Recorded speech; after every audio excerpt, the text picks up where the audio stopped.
பொதுவா சொல்லுவாங்க 4 பேரு 4 விதமா பேசுவாங்க அப்படின்னு சொல்லி.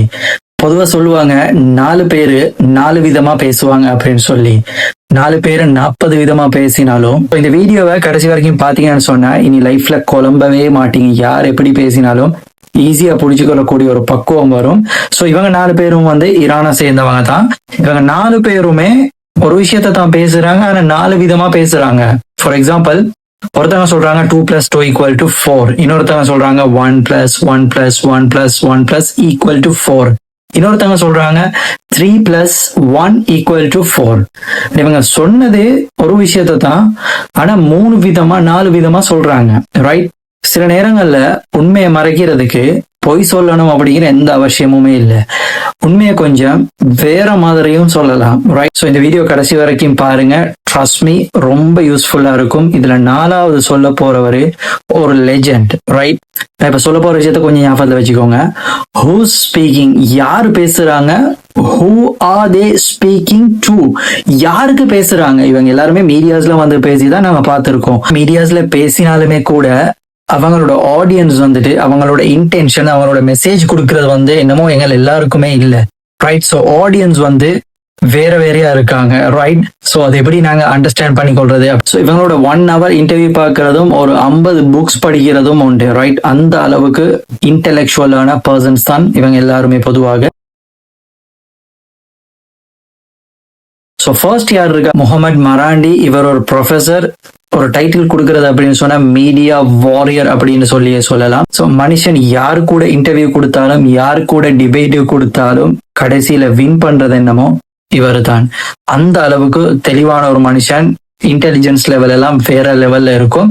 ஸோ இவரோட ஆடியன்ஸ் மீடியாஸ் தான், ஸ்பெஷலா வெஸ்டர்ன் மீடியாஸ். ஸோ இவரோட ஸ்பீச்சஸ், இன்டர்வியூஸ் எல்லாமே ஆர்கியூமெண்ட் பேஸ் பண்ணி தான் இருக்கும். பாயிண்ட் பை பாயிண்ட் யாரு கொஸ்டின் பண்ணாலும் சரி, அதை டீட்டெயிலாக 1 + 1 + 1 + 1 = 4 அந்த ரேஞ்சில தான் இருக்கும். மனுஷனுக்கு சேலஞ்ச் பண்றது அப்படிங்கிறது இம்பாசிபிளான ஒரு விஷயம். For example, BBC, CNN, PS Morganோட சேனல் எல்லாம் ஒண்ணு பார்க்கலாம். PS Morgan எல்லாம் கொஸ்டின் பண்ணும் பொழுது வேற மாதிரி இருக்கும் அந்த இன்டர்வியூ. ரைட்? ஒரு கட்டத்துல மனுஷன் இன்டர்வியூவை கையில எடுத்துடுவாரு, அவரோட கண்ட்ரோல் எடுத்துடுவாரு. அப்புறம் PS Morgan எல்லாம் குவைட்டா இருப்பாங்க பேசுறது கேட்டுக்கிட்டு. ஸோ அந்த அளவுக்கு டேலண்ட் உள்ள ஒரு மனுஷன். ஈரானோட விஷயத்துல விட்டு கொடுக்கவே மாட்டாரு. சில வேர்ட்ஸ் கண்டினியூஸா யூஸ் பண்ணுவாரு. Western hypocrisy, propaganda. நீங்க ஃபார் எக்ஸாம்பிளுக்கு சொல்றதாக இருந்தா, ஈரான் ஏன் அநியாயமாக அரப் கண்ட்ரிஸ் அட்டாக் பண்றாங்க, UAE, பஹ்ரைன், கத்தார். இவர் எப்படி சொல்லுவாருன்னா, UN Article 51 என்ன சொல்லுது தெரியுமா? எங்களுக்கு அடிக்கிறதுக்கு ரைட்ஸ் தந்திருக்கு. ரைட்? என்ன அப்படின்னு சொன்னா, அமெரிக்கன் பேசஸ் எல்லாம் வைக்கிறதுக்கு இவங்க இடம் கொடுத்திருக்காங்க. ரைட்? ஸோ அமெரிக்கா UAE இருந்து எங்களை அட்டாக் பண்றாங்க. ஸோ நாங்க என்ன பண்றோம் அப்படின்னு சொன்னா, இவங்களுக்கு முன்கூட்டியே நாங்க அறிவிச்சிட்டோம் UAE நாங்க உங்களை அடிக்க போறோம். அதாவது உங்களை அடிக்கல, அமெரிக்கன் அசெட்ஸ், அமெரிக்கன் பேஸை நாங்க கண்டிப்பா டார்கெட் பண்ணுவோம். நீங்க எங்களை அடிக்கிறதுக்கு இடம் கொடுக்காதீங்க, அமெரிக்கன் பேசஸ் அலோவ் பண்ணாதீங்க. ஸோ அவங்க பண்றாங்க, அதனால நாங்க இப்படி பண்றோம். ஸோ இது செல்ஃப் டிஃபென்ஸ். நாங்க யாரையுமே அட்டாக் பண்ணவே இல்லை, நாங்க போற என்கரேஜ் பண்ணதே இல்லை. ஸோ நீங்க ஏன் எங்க கிட்ட கொஸ்டின் பண்றீங்க? நீங்க UAE கிட்ட போய் கொஸ்டின் பண்ணுங்க. ஸோ யாருக்காச்சும் இதுக்கு ரிப்ளை பண்ண முடியுமா? நியாயம் இருக்குதானே அவங்க பேசுறதுல? அடுத்து இவருக்கு இருக்கக்கூடிய பிளஸ் பாயிண்ட் என்ன அப்படின்னு சொன்னா, இவர் யாருக்குமே ரெஸ்பான்சிபிலிட்டிஸ் இல்லைன்னா அப்படின்னு சொன்னா, இவர் கவர்மெண்ட்ல எந்த அபிஷியல் பொசிஷன்லயும் இல்ல. ஸோ இவர் மீடியா பேஸ் பண்ணி தான் இவரோட இன்டர்வியூஸ், ஸ்பீச்சஸ் எல்லாமே இருக்கும். அது மொத்தத்துல காய்ஸ், நீங்க எத்தனையோ இன்டர்வியூஸ் இருக்குது, எத்தனையோ ஜேர்னலிஸ்ட் வச்சு செஞ்சு அனுப்பியிருக்கிறாரு பாருங்க. கண்டிப்பா ரொம்ப யூஸ்ஃபுல்லா இருக்கும். ஸோ லிஸ்ட்ல 2வது யார் இருக்கு அப்படின்னு பாத்தீங்கன்னு சொன்னா, இது ஒரு பர்சன் இல்ல, IRGC, Islamic revolutionary card corps. இதுல இண்டிவிஜுவல்ஸ் இம்பார்ட்டன்ட் இல்ல. இன்னும் ஒருத்தர் இருப்பாங்க, நாளைக்கு இன்னொருத்தர் இருப்பாங்க.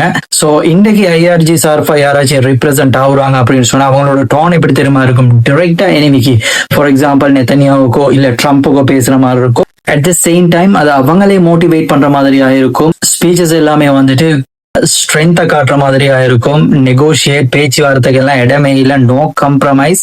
நீங்க அடிக்கணும்னு நினைச்சாலே நாங்க கண்டிப்பா அடிச்சு காலி பண்ணுவோம். For example, Trump strait of ஹார்மோஸுக்கு 48 hours டைம் கொடுக்குறாரு. 48 hours நீங்க இதை ஓபன் பண்ணணும் அப்படின்னு சொல்லி IRGC இதுக்கு எப்படி ரிப்ளை பண்ணும் அப்படின்னு சொன்னா, முடிஞ்சா ஓபன் பண்ணி பாருங்களேன். அதுக்காக தான் நானும் காத்து கொண்டு இருக்கிறோம். 48 hours இல்ல, எங்களுக்கு 48 days தந்தாலுமே கூட இது எங்கட கண்ட்ரோல்ல இருக்கிறது. நாங்க தான் இதோட டிசிஷன்ஸ் எடுப்போம். ஸோ யாரும் எங்களுக்கு ஆர்டர் போடக்கூடாது, நாங்க தான் ஆர்டர் போடுவோம். இதை நேரடியா பாத்தீங்க அப்படின்னு சொன்னா வார் இப்படி இருக்கிற மாதிரி இருக்கும், ரைட்? ஸோ இவங்களுமே கவர்மெண்டோட ஒரு பார்ட்டாக இருந்தா கூட இந்த ஐஆர்ஜிசி பேசக்கூடிய விஷயங்கள் வந்துட்டு அந்த அளவுக்கு ரெஸ்பான்சிபிலிட்டிஸ் இந்த கவர்மெண்ட்டுக்கோ நாட்டு மக்களுக்கோ சொல்ல வேண்டி இருக்காது. ஸோ அந்த மிலிட்டரி, அவங்களோட ஸ்ட்ரென்த், அவங்களோட மோட்டிவேஷன்ஸ், ஸோ இது எல்லாமே அதுக்குள்ள அடங்கி இருக்கு. ஸோ இந்த இடத்துல வந்துட்டு ஸ்ட்ராட்டஜிக்காவோ இல்ல நெகோசியேட் பண்ற விதமாகவோ இருக்காது, அதுக்கான வாய்ப்பும் இல்ல. சிம்பிளா சொல்றதா இருந்தா பிளஸ் எல்லாம் இல்ல, ஸ்ட்ரைட்டா 4 தான், ரைட்? ஸோ லிஸ்ட்ல 3rd வந்துட்டு அப்பாஸ் அராச்சி. ஸோ இவரை தெரியாதவங்க ரொம்ப பேர் இருக்க மாட்டீங்க அப்படின்னு சொல்லி நினைக்கிறேன், எல்லாருக்குமே தெரிஞ்சிருக்கும். ஸோ ஈரானோட ஃபாரின் மினிஸ்டர், அதே மாதிரி அஃபீஷியல் பொசிஷன்ல இருக்கக்கூடியவர், டிசிஷன்ஸ் மேக்கிங் பவர் இருக்கக்கூடியவர். இவர் ஒரு இண்டிவிஜுவல் அப்படின்னு சொல்றதை விட இவர் சிஸ்டத்தோடைய ஒரு ஆள், கவர்மெண்ட்டுடைய ஒரு ஆள். இவர் ஒரு விஷயத்த பேசும் பொழுது அது கவர்மெண்ட் எடுத்த முடிவாக இருக்கும், அது அஃபீஷியல் முடிவாக இருக்கும், அது வாரண்டா வார், பீஸ்ண்டா பீஸ் அப்படிங்கிற லெவல்ல இருக்கும். ஸோ மனுஷன் வந்துட்டு டிப்ளமேட்டும் கூட ஒவ்வொரு வார்த்தைகளையும் யோசிச்சு சிந்திச்சு ஸ்ட்ராட்டஜிக்கா பதில் சொல்லுவாரு. இவர் ஒரு ஸ்டேட்மெண்ட் டைரக்டா கொடுக்கிறாரு அப்படின்னு சொன்னா 2 தடவை யோசிக்கணும், அதுல அந்த அளவுக்கு சீரியஸ்னஸ் இருக்கும். ஸோ நான் முன்னாடி சொன்ன 2 பேருக்கும் அவங்க சீரியஸா 100% பேசினா கூட, அவங்களுடைய பாடி லாங்குவேஜ் எல்லாம் 100% சீரியஸா இருந்தா கூட அந்த மேட்டர் வந்துட்டு அந்த அளவுக்கு சீரியஸா இருக்காது. ஸோ இவர் ஒரு விஷயத்த சீரியஸா சொல்றாரு அப்படின்னு சொன்னா அது 100% சீரியஸ். ஸோ சில நேரங்கள்ல வந்துட்டு இவர் டிப்ளமேட்டிக்கா பதில் சொல்லுவாரு. ஃபார் எக்ஸாம்பிள், இவரோட ஒரு இன்டர்வியூ பார்த்து மொத்த பேரும் குழம்பி போனாங்க உலகம் முழுக்க. என்ன அப்படின்னு சொன்னா, அயத்துல்லா அலி கமைனி ஷஹீதாக்கப்பட்ட அந்த நாள் சேம் டேல ஒரு இன்டர்வியூவை கேட்கிறாரு, அயத்துல்லா அலி கமைனி உயிருடன் இருக்காரா அப்படின்னு கொஸ்டின் பண்றாரு. அப்பாஸ் அராச்சி சொன்ன பதில், As far as I know, yes, they are alive, and the head of judiciary as well, the head of எனக்கு தெரிஞ்சு அவங்க எல்லாரும் உயிருடன் இருக்காங்க. இத டைரக்டா பாத்தீங்க அப்படின்னு சொன்னா, ஆமா அயத்துல்லா அலி கமைனி உயிரோட இருக்காரு அப்படிங்கிற மாதிரியான ஒரு பிக்சரை இது கொடுக்குது. ஆனா உண்மையிலே அப்படி இல்லை கைஸ். அவர் என்ன யூஸ் பண்றாரு அப்படின்னு சொன்னா, அந்த ஸ்பீச் ஃபுல்லாவே வந்துட்டு கவர்மெண்ட்டை ரெப்ரசென்ட் பண்ணி அவர் அந்த இடத்துல உட்கார்ந்து ஒரு இன்டர்வியூ கொடுத்தாரு. ஸோ அங்க பேசப்பட்ட விஷயங்கள் எல்லாமே கவர்மெண்ட் சார்ந்து இருந்த விஷயங்கள். ஸோ இந்த கொஸ்டனுக்கு மட்டும் அவர் அப்படின்னு சொல்லி யூஸ் பண்றாரு, ஒரு ஸ்டேட்மெண்ட் கொடுக்கல. ஹீஸ் அலைவ் அப்படின்னு சொல்லியிருந்த அந்த நேரத்துல என்ன ஆயிருக்கும் தெரியுமா? அப்படின்னு சொன்னா 100% காமேனி உயிருடன் இருக்காரு அப்படின்னு சொல்லி அர்த்தம். அந்த நாடு முழுக்க, ஈரான் முழுக்க பேனிக் ஆயிருப்பாங்க அந்த நாட்டு மக்கள். ஸோ கண்ட்ரி வந்துட்டு அவுட் ஆஃப் கண்ட்ரோலா இருக்கும், நிலைமைகள் கண்ட்ரோலுக்குள்ள வரும் வரைக்கும் அவர் ஸ்ட்ராட்டஜிக்கா பேலன்ஸ் பண்ணாரு. அதனால என்ன தெரியுமா ஆயிடுச்சு, சேஃப் அண்ட் கண்ட்ரோல், அந்த நிலைமையை கண்ட்ரோலுக்குள்ள கொண்டு வந்துட்டாரு. ஸோ அந்த இடத்துல இன்டர்வியூ திங்க் பண்றாரு, நான் எப்படி புரிஞ்சுக்கொள்றது, ஒருவேளை உயிருடன் இருக்காங்களோ தெரியல, ஒருவேளை இறந்துட்டாங்களோ தெரியல, ஆம்பிகுவஸ்டான ஒரு நிலைமையை ஏற்படுத்துறாரு. அதான் டிப்ளமேட்டோட பவர், ரைட்? ஸோ ஸ்பெசிபிக்கா அந்த கொஸ்டனுக்கு மட்டும் அவரு டைரக்டா பதில் சொல்லல, கவர்மெண்ட்டை ரீப்ரசென்ட் பண்ணி பதில் சொல்ல, அவர் இண்டிவிஜுவலா அவர் சொல்றாரு, எனக்கு தெரிஞ்சு உயிருடன் இருக்காங்க அப்படிங்கிற மாதிரியான ஒரு விஷயத்த சிம்பிளா சொன்னாரு. ஸோ இந்த இன்டர்வியூ பார்த்துனா கைஸ், அந்த நிமிஷமே நான் டிசைட் பண்ணிட்டேன், காமேனி ஷஹீதாக்கப்பட்டுட்டார் அப்படின்னு சொல்லி நான் வீடியோ அப்லோட் பண்ணியிருக்கேன். நிறைய பேர் பேசினாங்க. ஸோ இவருடைய இன்டர்வியூ பார்த்துட்டு அப்பாஸ் அராச்சி சொல்லியிருக்காரு காமேனி உயிருடன் தான் இருக்காரு அப்படின்னு சொல்லி. ஸோ இதை புரிஞ்சு கொள்றது எப்படிங்கிறதுல தான் சேலஞ்சே இருக்குது. ஸோ ரொம்ப பேர் இப்படி குழம்பி தான் எல்லா நியூஸையுமே உண்டை பத்தாக்குறாங்க, 10 உண்டாக்குறாங்க. ஸோ அப்படியெல்லாம் நடக்குது. ஸோ இதை தெளிவா புரிஞ்சுக்கிட்டீங்க அப்படின்னு சொன்னா இந்த மாதிரியான நடக்கிறதுக்கான வாய்ப்பே இல்லை. ஸோ இவரோட ஸ்டைல சிம்பிளா சொல்லணும் அப்படின்னு சொன்னா 3 + 1 = 4, ரைட்? ஸோ இந்த 3 இருக்குல்ல, அது வந்துட்டு what he knows, அவருக்கு என்ன தெரியுமா அப்படிங்கிற பாட்டு அந்த 3க்குள்ள வரும்.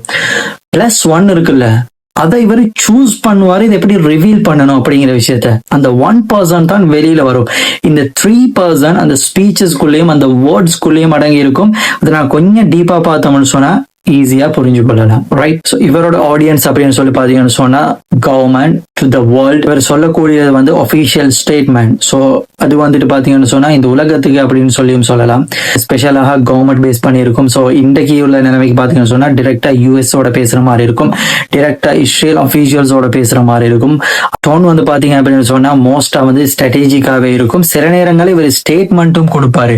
ஒரு ரிப்போர்ட்டர் கேட்டாரு என்ன அப்படின்னு சொன்னா, அமெரிக்கன் ட்ரூப்ஸ் வந்து ஈரானுக்குள்ள வந்தீங்க அப்படின்னு சொன்னா நீங்க பயப்படுவீங்க அப்படிங்கிறது அவர் சொன்னாரு. ஸ்ட்ரைட்டாவே சொன்னார், we are waiting for them, நாங்க அவங்க வரும் வரைக்கும் எதிர்பார்த்து காத்து கொண்டு இருக்கிறோம் அப்படிங்கிற ஒரு ஸ்டேட்மெண்ட் கொடுத்தாரு. அதோட அர்த்தம் என்ன அப்படின்னு சொன்னா, நாங்க ரொம்ப காலமா எப்படா நீங்க வருவீங்க அப்படின்னு சொல்லி வெயிட் பண்ணிட்டு இருக்கோம், வந்தா கண்டிப்பா அடிப்போம் அப்படிங்கிற விஷயத்தையும் அந்த இன்டர்வியூல அவர் பதிவு பண்ணியிருந்தாரு. அவரோட பாடி லாங்குவேஜஸும் அந்த ஐ மூவ் ஆகுற விதத்தையும் பார்த்தா அந்த கான்பிடென்ட் ரொம்பவுமே அவங்க உறுதியா இருக்காங்க அப்படிங்கிற விஷயம் விளங்குது. ஸோ அந்த இன்டர்வியூக்கு அப்புறமா இவர் இன்டர்நேஷனல் கிரஷாவே மாறிட்டாரு, ரொம்ப பேரோட ஃபேவரட்டா இந்த மனுஷன் மாறிட்டாரு. ஸோ லிஸ்ட்ல 4th யார் இருக்கா அப்படின்னு சொல்லி பாத்தீங்கன்னு சொன்னா guys, இவர் ஒரு லெஜெண்ட் அப்படின்னு சொல்லலாம்.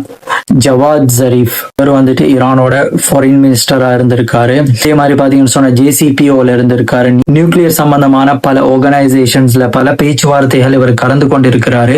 ஸோ இவரோட ஸ்பீச்சஸ் வந்துட்டு பார்க்கக்கூடியவங்களுக்கு இந்த மொத்த உலகத்தோட அரசியலையும் ரொம்ப சிம்பிளா புரிஞ்சு கொள்ளலாம். த மாஸ்டர் அப்படின்னு சொல்லலாம். இவர் ஈரானோட டிரான்ஸ்லேட்டர் அப்படின்னு சொல்லலாம். ஈரான் என்ன அப்படின்னு சொன்னா இந்த மனுஷனை பார்த்தா மொத்த ஈரானிய மொழி படிச்சிடலாம். அவங்களோட பொலிட்டிக்கல் ஐடியாலஜி, இவங்க வெஸ்ட் கூட எப்படி நெகோசியேட் பண்றாங்க, ஸோ இந்த சாங்ஷன்ஸ் எல்லாம் எப்படி ஒர்க் ஆகுது, 21st லார்ஜஸ்ட் எக்கானமி வரைக்கும் இந்த கண்ட்ரி எப்படி டெவலப் ஆச்சு அப்படிங்கிற மொத்த விஷயத்தையும் படிச்சிடலாம் கைஸ். இவரோட ஸ்பீச்சஸ் எல்லாமே வந்துட்டு ரொம்ப காமா இருக்கும், ரொம்ப ஃப்ரெண்ட்லியா இருக்கும், ஓரளவுக்கு ஜோக்கும் பண்ணுவார் மனுஷன். ஸோ சிரிச்ச முகத்தோட சொல்ல வேண்டிய விதத்துல சொல்லுவாரு. இவரோட பிளஸ் பாயிண்ட் என்ன அப்படின்னு சொன்னா இவர் வந்துட்டு ஒரு அபிஷியல் பொசிஷன்ல இருந்திருக்காரு. ஸோ சிஸ்டம் எப்படி ஒர்க் ஆகும் அப்படிங்கிற விஷயத்த ரொம்ப நல்லாவே இவருக்கு தெரியும். எங்க மிஸ்டேக்ஸ் இருக்குது, யார் கூட எப்படி பேசணும் அப்படிங்கிற விஷயம் எல்லாமே தெரிஞ்சு வச்ச ஒருத்தர். ஸோ இவர் ஒரு விஷயத்த சொல்றாரு அப்படின்னு சொன்னா இவர் கவர்மெண்ட்டுக்கு வந்துட்டு அதுக்கு பதில் சொல்ல வேண்டி இருக்காது உள்நாட்டுல. ஸோ அந்த இடத்துல வந்து இவர் ஈரானோட ஃபேஸ் அப்படின்னு சொல்லலாம். ஸோ இவரோட ஒரு 1 hour இன்டர்வியூ பார்க்கறது அப்படிங்கிறது ஒரு 50 புக் படிக்கிறதுக்கு சமன். ஸோ இவருடைய ஸ்பீச்சஸ் எப்படி இருக்கும் அப்படின்னு சொன்னா 2+2=4, ரொம்ப சிம்பிளா, ரொம்ப காமா, ஸ்ட்ராட்டஜிக்கா. ஸோ யார் இவங்களை எனிமோசிட்டி கிரியேட் பண்ற மாதிரி கொஸ்டின்ஸ் பண்ணாலும் மனுஷன் டீட்டெயிலா டீப்பா போயிட்டு எக்ஸ்பிளைன் பண்ணுவாரு. இவர் யார் கூட எல்லாம் பேசுவான்னு சொன்னா வெஸ்டர்ன் வேர்ல்ட் கூட பேசுவாரு, ஸ்பெஷல் அரப் வேர்ல்ட் கூட.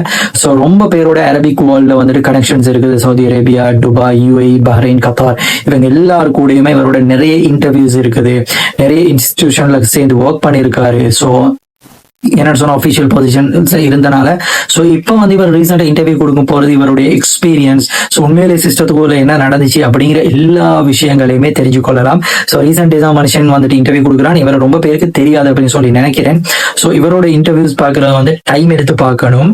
ஸோ அந்த அளவுக்கு யூஸ்ஃபுல்லா இருக்கும். இவர் மெயினா யாரை டார்கெட் பண்ணி பேசுறாரு அப்படின்னு சொன்னா எடுகேட்டட் இன்டர்நேஷனல் ஆடியன்ஸுக்கு பேசுறாரு, ஸ்பெஷலா யங்ஸ்டர்ஸ் அப்படின்னு சொல்லலாம்.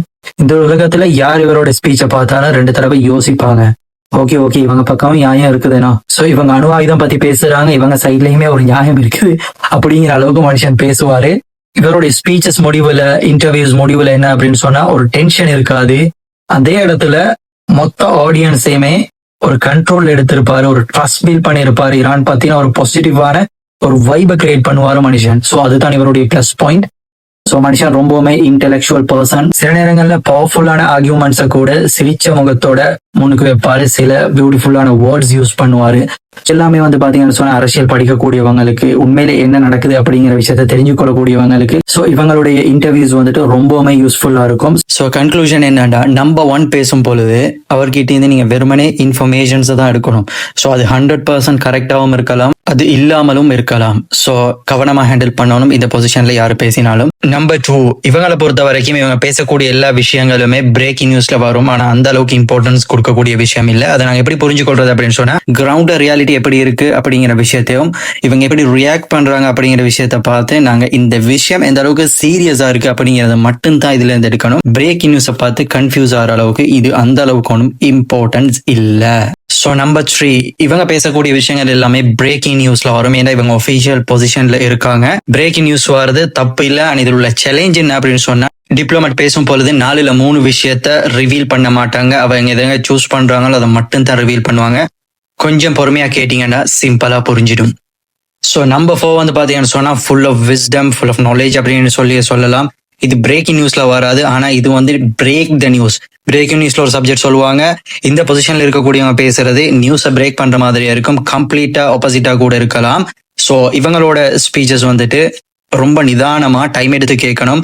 கிரவுண்ட்ல ரியாலிட்டி எப்படி இருக்கு, யார் பக்கம் நியாயம் இருக்கு, ஸோ இதுல இருந்து நாங்க என்ன கத்துக்கொள்ளலாம் அப்படிங்கிற எல்லா விஷயங்களுமே இந்த பொசிஷன்ல இருக்கக்கூடியவங்களோட ஸ்பீச்சஸ் டிபேட்ஸ் வந்துட்டு அதில் அடங்கும். ஸோ இதை நீங்க எல்லா சேனலுக்குமே அப்ளை பண்ணலாம், எல்லா கண்ட்ரீஸுக்குமே அப்ளை பண்ணலாம். ஃபார் எக்ஸாம்பிள் யூஎஸ்ல இருந்தா கூட நீங்க பார்க்கலாம் யூஎஸ்ல யாரு பேசுறாங்க, அவங்க அஃபிஷியல் பொசிஷன்ல இருக்காங்களா, அவங்க ரெஸ்பான்சிபிலிட்டிஸ் இருக்குதா. அப்படி இல்லை அப்படின்னு சொன்னா கவர்மெண்ட் அஃபிஷியல்ஸை தாண்டி எக்ஸ்பர்ட், எக்கானமிஸ்ட், இன்டெலிஜென்ஸ் இவங்க பேசும் பொழுது மீடியாஸை பொறுத்த வரைக்கும் இவங்க பிரேக்கிங் நியூஸ்க்கு மேல பிரேக்கிங் நியூஸ் போட்டு இந்த பொசிஷன் உள்ளவர் இப்படி சொன்னாருன்னு சொன்னாலுமே நீங்க கன்ஃபியூஸ் ஆகக்கூட. இதுக்கு போறது அவரோட பொசிஷனை பாருங்க, அவர் யாருக்கு பேசுறாங்க அப்படின்னு பாருங்க, அதுக்கப்புறமா அவர் என்ன மெசேஜ் சொல்றாங்க அப்படின்றத பாருங்க. ஸோ அதுக்கப்புறம் அவங்களுக்கு புரிய வரும் இதுக்கு அந்த அளவுக்கு இம்பார்ட்டன்ஸ் கொடுக்கணுமா இல்லையா. மீடியாஸ்ல கோட் சூட் போட்டு வந்து சொல்றது எல்லாமே உண்மையும் அல்ல, எல்லாமே பொய்யும் அல்ல. நாங்க எப்படி விலங்கு எடுக்கிறோம் அப்படிங்கறதுல தான் சேலஞ்சே இருக்குது கைஸ். ஸோ இந்த வீடியோக்கு அப்புறமா நியூஸ் பார்த்து கன்ஃபியூஸ் ஆக மாட்டீங்க அப்படின்னு சொல்லி நினைக்கிறேன். இந்த வீடியோவை இங்குள்ள நிறைய யூடியூபர்ஸ் இருக்காங்க, அனுப்பி வைங்க. வெஸ்டர்ன் மீடியாஸ் என்ன சொல்லுதோ அப்படியே காப்பி பேஸ்ட் பண்றாங்க, அதுல ஃபில்டர் யூஸ் பண்ணாம யாருக்கு சொல்றாங்க அப்படிங்கிற எந்த வித்தியாசமுமே இல்லை. இவங்களை பொறுத்த வரைக்கும் எல்லாமே பிரேக்கிங் நியூஸ், எல்லாமே important news. For example Putin என்ன சொல்லிட்டாரு அப்படின்னு சொல்லி தெரியுமா? ஈரான் பார்டர்ல புட்டின் வந்துட்டு நியூக்ளியர் பாம்பை வச்சுக்கிட்டு இருக்காரு, அப்படி அடிச்சா யூஎஸ் மொத்தமா அடிச்சு காலி பண்ற அப்படிங்கிற லெவல் இருக்கு இங்க யூடியூபர்ஸ் பேசுற பேச்சு. ஸோ ரியாலிட்டி வானத்துக்கும் பூமிக்கும் உள்ள டிஃபரன்சஸ் இருக்குது. ஸோ ஃபைனலா இவங்க மொத்த பேரோட கனவும் ஈரானோட வெற்றி, ஈரான் கண்டிப்பா ஜெயிக்கணும் அப்படிங்கிறதுக்காக வேண்டி இந்த 4 பேரும் மட்டும் இல்ல அந்த நாடே போராடிக்கிட்டு இருக்கு. இந்த வீடியோஸ் வந்துட்டு உங்களுக்கு யூஸ்ஃபுல்லா இருந்துச்சா இல்லையா அப்படிங்கிற விஷயத்தை கமெண்ட் பண்ணுங்க. ஸோ யூஸ்ஃபுல்லா இருந்துச்சு அப்படின்னு சொன்னா கண்டிப்பா மற்றவங்களுக்கு ஷேர் பண்ணுங்க. ஸோ இந்த மாதிரியான வீடியோஸ்க்கு இந்த சேனலுக்கு சப்போர்ட் பண்ணுங்க, சப்ஸ்கிரைப் பண்ணுங்க. இன்னொரு வீடியோல சந்திப்போம்.